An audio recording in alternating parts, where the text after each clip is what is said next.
दर गुरुवारी आपल्या घरामध्ये आपल्याला सुपारीचा उपाय करायचा आहे बघा. तर हा उपाय आपल्याला कधी करायचा आहे किंवा उपाय कसा करायचा आहे, उपाय का करायचा आहे, संपूर्ण विषय माहिती तुम्हाला आजच्या व्हिडिओमध्ये मिळेल. तर तुम्ही हा व्हिडिओ कुठेही स्किप न करता व्हिडिओ शेवटपर्यंत बघा. तुम्ही जर माझ्या चॅनलवर नवीन असाल तर चॅनल लाईक करा, शेअर करा आणि नक्की सबस्क्राईब करा. चला आता व्हिडिओला सुरुवात करूया. सर्व स्वामी सेवेकरांना श्री स्वामी समर्थ. तर तुमचं प्रियालय या चॅनलमध्ये अगदी मनापासून स्वागत आहे. आपल्या घरामध्ये ना आपल्याला गुरुवारी एक सुपारीचा उपाय करायचा आहे बघा.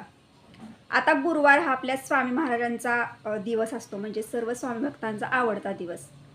गुरुवार हा आपल्या गुरूंचा दिवस असतो, पण गुरुवार हा भगवान विष्णूंना आणि माता लक्ष्मीला समर्पित असतो. यासाठी हा उपाय जो पण मी तुम्हाला सांगणार आहे, हा उपाय तुम्हाला फक्त गुरुवारीच आपल्या घरामध्ये करायचा आहे. इतर दिवशी उपाय आपल्याला करायचा नाही, तर गुरुवारी उपाय घरामध्ये करायचा आहे. तर आता उपाय आपल्याला का करायचा आहे याविषयी तुम्हाला पहिल्यांदा सांगते.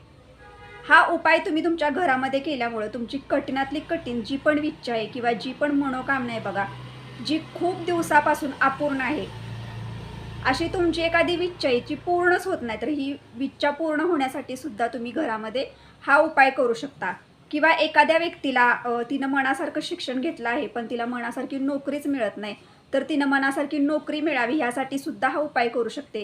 किंवा काही मुली अशा आहेत की त्यांचं विवाह जुळत नाही, जुळलेले विवाहसुद्धा कोणत्या ना कोणत्या कारणामुळे तुटून जातात, तर अशा व्यक्तीनं सुद्धा आपल्या घरामध्ये हा उपाय ती करू शकते. किंवा तुमची अशी कामं आहेत जी कामं खूप वर्षापासून अडकलेली आहे बघा, अडलेली नडलेली कामं असतात बघा, जे आपण हाती तर घेतो, पण ती कामं आपली कोणत्या ना कोणत्या कारणामुळे तिथंच अडकून राहिले असतात.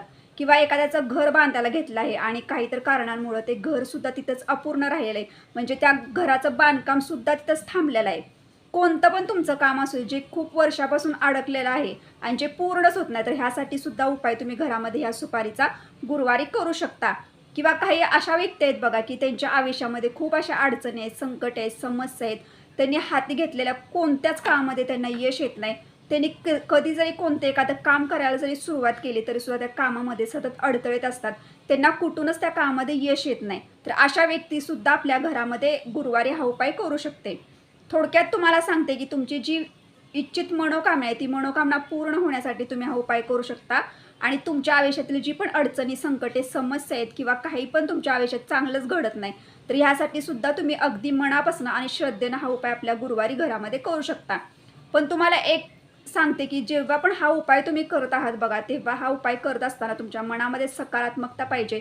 तुमचा आपल्या स्वामींवरती म्हणजे आपल्या गुरूंवरच्या अखंड विश्वास पाहिजे की मी हा उपाय तर करणार आहे. पण हा उपाय करत असताना तुम्हाला एक गोष्ट सांगते की तुम्ही जे पण काम हाती घेतले, म्हणजे समजा जर तुम्हाला एखादी मनासारखी नोकरी मिळवायची आणि त्याच्यासाठी जर तुम्ही हा उपाय घरामध्ये करणार आहे आणि तुम्ही नुसता उपाय करायचा तर असं नाही, तर तुम्ही नोकरी मिळवण्यासाठी प्रयत्नसुद्धा प्रामाणिकपणे तुमचे झाले पाहिजे, तरच तुम्हाला ह्या उपायाचा अनुभव येणार आहे. असं नाही की उपाय करायचा म्हणजे नुसता उपाय करायचा आणि आपण काहीसुद्धा प्रयत्न करायचे नाहीत, असंच निवांत बसायचं, तर तुम्हाला ह्या उपायाचा काहीही उपयोग होणार नाही. यासाठी सांगते की उपाय तर श्रद्धेनं करायचंच आहे बघा. जेव्हा पण आपण एखादी गोष्ट मिळवण्यासाठी प्रयत्न करत असतो आणि आपले प्रयत्न ते प्रामाणिक असतात बघा, तेव्हा नक्कीच आपल्याला देवाची सुद्धा साथ मिळते आणि आपल्या नशिबाची सुद्धा साथ मिळते. आणि आपल्या गुरूंची आपल्याला साथ मिळावी किंवा आपण जे पण देवाचं करत आहोत त्यांची साथ मिळावी आपल्याला, यासाठी श्रद्धेनं आणि मनामध्ये श्रद्धा ठेवा, शुद्ध भाव ठेवा आणि अगदी सकारात्मक विचार ठेवा मनामध्ये. आणि त्यानंतरच घरामध्ये हा उपाय करा की मी हा उपाय केल्यानंतर माझं जे पण अडकलेलं काम आहे किंवा मी ज्या पण कामांसाठी प्रयत्न करत आहे ते काम नक्कीच पूर्ण होईल, असा मनामध्ये एक विश्वास ठेवा. आणि त्यानंतर तुमच्या घरामध्ये गुरुवारी हा उपाय करायचा आहे. तुमची कुठली पण समस्या असू दे, कुठली पण जी समस्यातून तुम्हाला मार्गच मिळत नाही आत्तापर्यंत, तुम्ही खूप प्रयत्न करता, यासाठी सुद्धा उपाय घरामध्ये करू शकता. उपाय खूप प्रभावी आहेत बघा. आणि गुरुवारचे जे उपाय असतात तुम्हाला सर्वांना माहिती आहे की गुरुवारी आपण ज्या पण घरामध्ये सेवा करतो, जे पण आपण उपाय करतो ना, ते खूप महत्त्वाचे असतात. कारण ह्या उपायातून आपल्याला नक्कीच अनुभव येत जातो. आणि श्रद्धा, भक्ती आणि विश्वास खूप महत्त्वाचा असतो बघा. आपण जे पण करत असतो आपल्याला गुरुवारी करायचं, तर हा उपाय कोण करू शकतं? हा उपाय प्रत्येक व्यक्ती करू शकते. एखादे दादा करू शकतात, एखादी महिला करू शकते. ज्या व्यक्तीची स्वामींवर श्रद्धा आहे, विश्वास आहे देवांवरती, ती प्रत्येक व्यक्ती हा उपाय आपल्या घरामध्ये गुरुवारी करू शकते. उपाय करण्यासाठी आपल्याला सकाळी गुरुवारी लवकर उठायचं आहे बघा. तुम्ही ज्या दिवशी गुरुवारी उपाय करणार आहात बघा, त्या दिवशी तुम्हाला सांगते. आता तुम्ही एखादा गुरुवार असा ठरवायचं की मला ह्या गुरुवारी हा सुपारीचा उपाय घरामध्ये करायचा आहे. त्या दिवशी सकाळी लवकर उठायचं, आपली जी काय कामं असतील ती सर्व कामं करून घ्यायची. आपल्या देवघरामध्ये जर स्वामींची मूर्ती असेल तर मूर्तीला आवर्जून तुम्हाला गुरुवारी अभिषेक पंचामृताचा करायचा आहे. स्वामींचा फोटो असेल तर फोटो स्वच्छ पाण्यानं पुसून ठेवायचा आहे. फोटोला किंवा मूर्तीला हिनातर अर्पण करायचं आहे, अष्टगंध लावायचा आहे, सर्व देवांना अभिषेक करायचा आहे, सर्व देवांची देवघरमध्ये पूजा करायची आहे, जी फुलं असतील ती फुलं सर्व अर्पण करायचे. स्वामींना आवर्जून त्या दिवशी एखाद्या पिवळ्या रंगाचं फूल तुम्ही अर्पण करू शकता. आता देवपूजा झाल्यानंतर गुरुवारी आपल्याला सकाळच्या वेळेला हा उपाय करायचा. सकाळच्या वेळेला म्हणजे कधी तर 12च्या आधी करायचं. मग तुम्ही 11:30 म्हणजे 11:45 जरी हा उपाय घरामध्ये केला तरी चालेल. फक्त 12च्या आधी आपल्याला हे सगळं करून घ्यायचं आहे. म्हणजे 11:30च्या आधीच तुम्हाला हा उपाय वगैरे घरामध्ये करून घ्यायचा आहे गुरुवारी.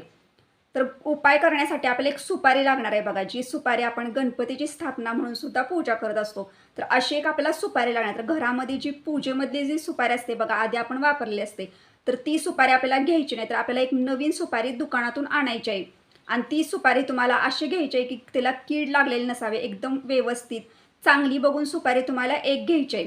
ती सुपारी घेतल्यानंतर आपल्या घरामध्ये जे देवपूजेचं जे तामण असतं बघा, ज्याच्यामध्ये आपण अभिषेक वगैरे देवांना करत असतो, तर ते तामण घ्यायचं आहे. त्याच्यामध्ये तुम्हाला थोड्याशा अक्षता टाकायच्या आहेत. अक्षता आपल्याला पांढऱ्या घ्यायच्या नाही, तर त्याच्यामध्ये म्हणजे हळदी कुंकू वगैरे थोडंसं लावून थोड्याशा अक्षता टाकायचं आणि त्याच्यावरती ती सुपारी आपल्याला ठेवून द्यायची आहे बघा तामणामध्ये.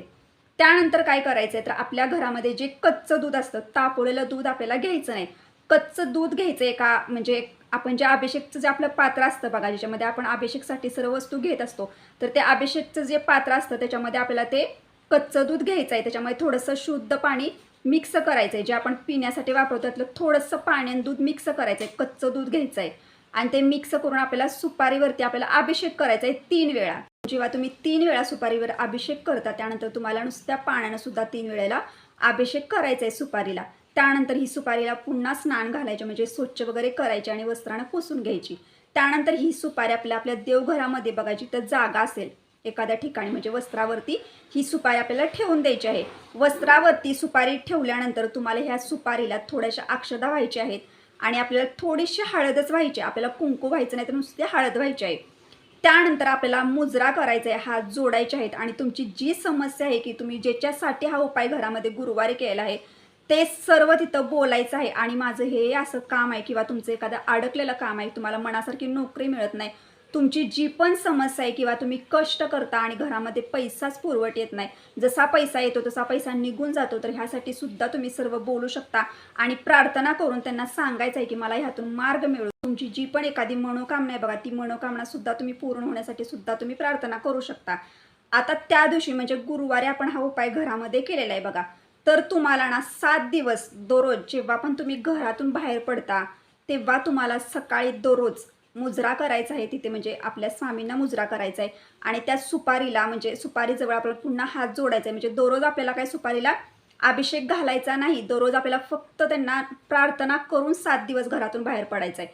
आता गुरुवारी पहिला दिवस आहे, त्यानंतर बुधवार, इथून म्हणजे गुरुवारपासून बुधवारपर्यंत 7 दिवस होतात. तर दररोज आपल्याला फक्त प्रार्थना करायची, म्हणजे तुम्ही ज्यासाठी हा उपाय केला आहे बघा ते बोलायचं आहे त्यांच्या पुढं आणि माझं हे पूर्ण होऊ दे असं तुम्हाला सलग 7 दिवस प्रार्थना करूनच घरातून बाहेर पडायचं तुमच्या कामानिमित्त. हे तुम्हाला 7 दिवस करायचंच आहे बघा. तुम्हाला ह्या 7 दिवसामध्ये नक्की अनुभव येईल बघा. तुम्ही जे पण प्रामाणिक कष्ट करता त्या कष्टाला सुद्धा तुम्हाला नशिबाची साथ मिळेल आणि तुमच्या आयुष्यात जे तुम्हाला हवं आहे त्या गोष्टी हळूहळू का होईना पण नक्कीच पूर्ण होतील बघा. अगदी श्रद्धेनं उपाय करा. उपाय खूप महत्त्वाचा आहे, श्रद्धा महत्त्वाची आहे, सकारात्मक विचार ठेवा. आपल्याला अशी दररोज प्रार्थना करून घरातून बाहेर पडायचं आहे. आता तुम्ही एखाद्या गुरुवारी उपाय केलाय आणि पुढच्या गुरुवारी 8वा दिवस येतो ह्या उपायचा. 8व्या दिवशी आपल्याला काय करायचं आहे, तर ती सुपारी जी आहे बघा, देवपूजा करायची वेळेला ती सुपारी आपल्याला घ्यायची आहे आणि ती सुपारी आपल्या एखाद्या लॉकरमध्ये जिथं आपलं सोनं असतं किंवा जिथं आपले दागदागिने असतात अशा ठिकाणी तुम्ही ठेवू शकता किंवा तुम्ही तुमचं जे महत्त्वाचे कागदपत्र असतात बघा त्या ठिकाणी सुद्धा तुम्ही ठेवू शकता किंवा तुमची एखादी तिजोरी आहे अशा ठिकाणी लॉकरमध्ये सुद्धा ती सुपारी तुम्ही ठेवू शकता. पण सुपारी ठेवत असताना आपल्याला ती सुपारी लाल वस्त्रामध्ये गाठ बांधायची आहे तिची आणि त्यानंतर ती सुपारी ठेवायची आहे बघा त्या ठिकाणी. तुम्हाला सांगते की 7 दिवस तुम्हाला प्रार्थना नक्कीच करायची आहे, न चुकता तुम्हाला प्रार्थना करायची देवघराची, तर कारण सुपारीचा तुम्ही उपाय केलाय आणि हा उपाय फक्त गुरुवारीच करायचा आहे. 8 दिवस 8 दिवसानंतर ती सुपारी घ्यायची आहे, म्हणजे 7 दिवस प्रार्थना करायची आणि 8व्या दिवशी ती सुपारी आपल्याला देवघरामधून काढून घ्यायची आहे बघा. तर हा उपाय फक्त श्रद्धेनं करा, मनामध्ये श्रद्धा ठेवा, नक्कीच तुम्हाला उपायचा अनुभव येईल.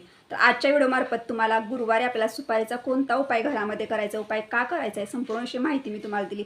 तुम्हाला जर हा व्हिडिओ आवडला असेल तर लाईक करा, शेअर करा आणि नक्की सबस्क्राईब करा. भेटू आता नेक्स्ट व्हिडिओमध्ये. पण सर्व स्वामी सेवेकरांना श्री स्वामी समर्थ.